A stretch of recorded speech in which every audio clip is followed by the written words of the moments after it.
Всем привет!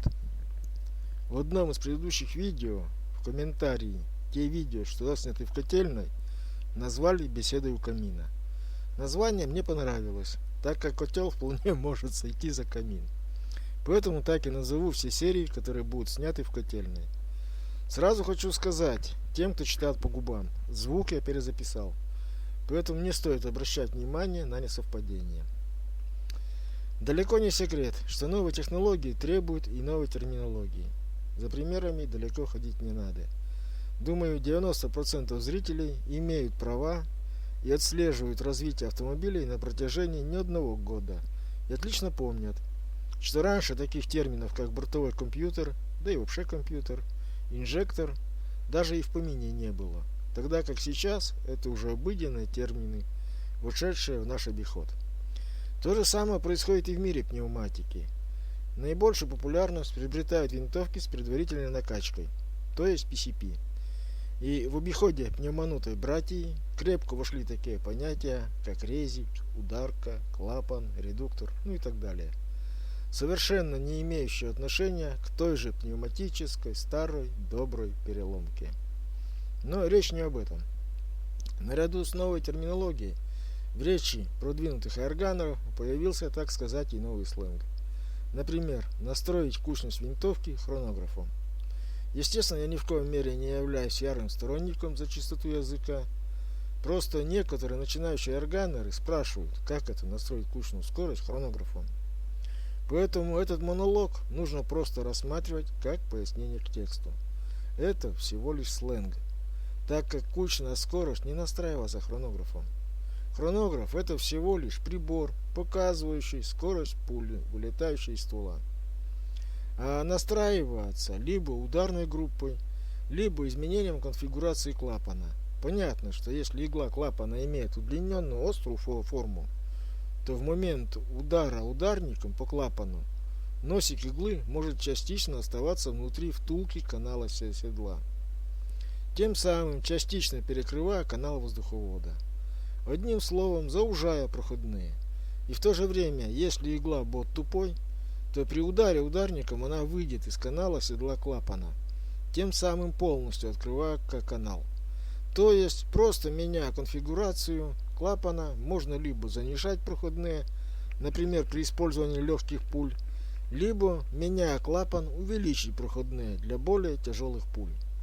Это, конечно, утрировано, так как существуют еще настройки и редуктора, и применение шайбы парашюта. Но здесь я не собираюсь об этом говорить, а просто объяснить, для чего нужен хронограф. Сразу скажу, что тем, у кого пружинно-поршневая винтовка, сей девайс не принесет какой-либо пользы. Хронограф нужен для настройки PCP винтовки, то есть для того, для того, чтобы применить его, должна быть проделана определенная работа. Например, в ходе настройки ударной группы мне удалось найти кучную скорость пули Люма 0,55. Замерив эту скорость, я выяснил, что она равна 290 км в час. Но дело в том, что если я захочу стрелять на дальней дистанции, то пуля весом 0,55 будет больше подвержена ветровому сносу. И чтобы как-то уменьшить влияние ветра, лучше использовать более тяжелую пулю. И вдобавок, все-таки энергетика запасенная у нее гораздо больше, чем у легкой пули. Скажем, например, GSB Redesign 0.87. Поработав с настройкой ударки, я добился кучной скорости. Замерив эту скорость, я получил, скажем, 280 км в час. То есть, если я настрою винтовку на другую пулю, то для того, чтобы вернуться на настройки кучной скорости ранее перечисленных пуль, мне всего лишь потребуется выяснить ее, измеряя скорость хронографом. Вот это и есть настройка хрона. Что же касается по выбору пуль для той или иной винтовки, здесь, честно говоря, не могу сказать конкретно, так как под каждый ствол нужна своя пуля. И это только путем проб и ошибок. Лидеры, конечно, имеются. В моем понимании это GSB и Хендлер Натерман из дорогих пуль, и Люман из дешевых. Но еще раз повторюсь, что это только на мои стволы. Единственное, хочу заметить по выбору веса пуль для пружинно-поршневой пневматики. Как правило, на территории бывшей СССР почти все винтовки в стоке идут с ослабленной витой пружиной. Поэтому средний вес, это тоже только, конечно, мое мнение, порядка 0,5 грамма.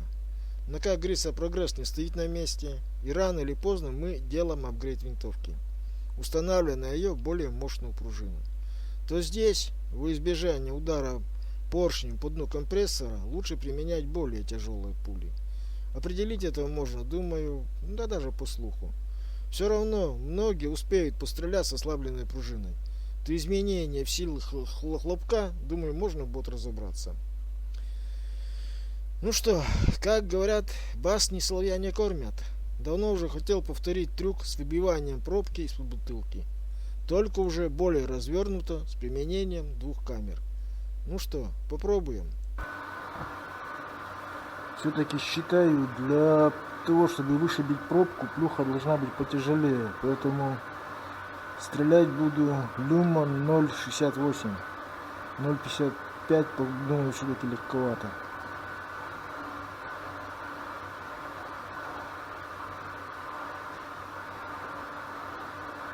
Поэтому разогреваюсь.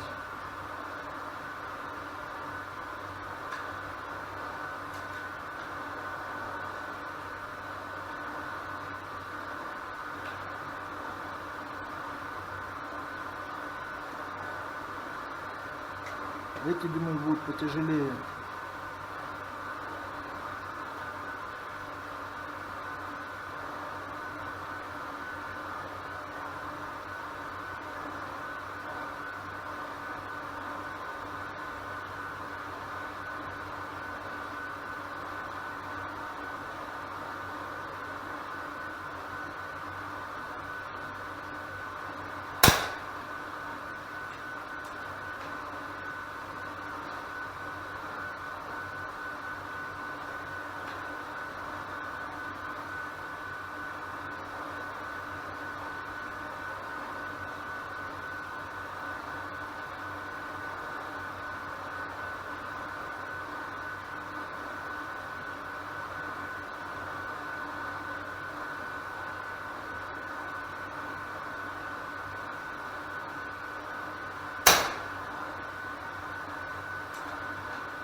Ну, приблизительно говорю, что за исключением вот этого, ну тут сорвало, то думаю, есть шансы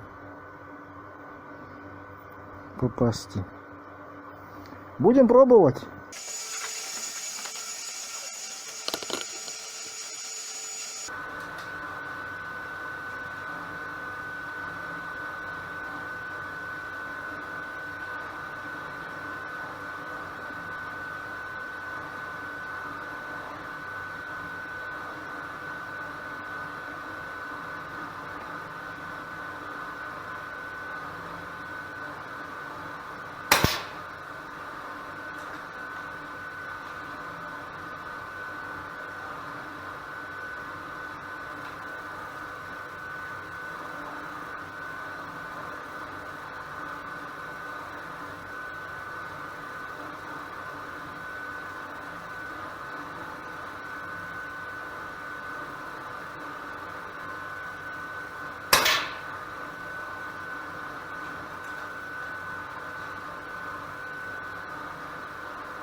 что сказать? Как-то так.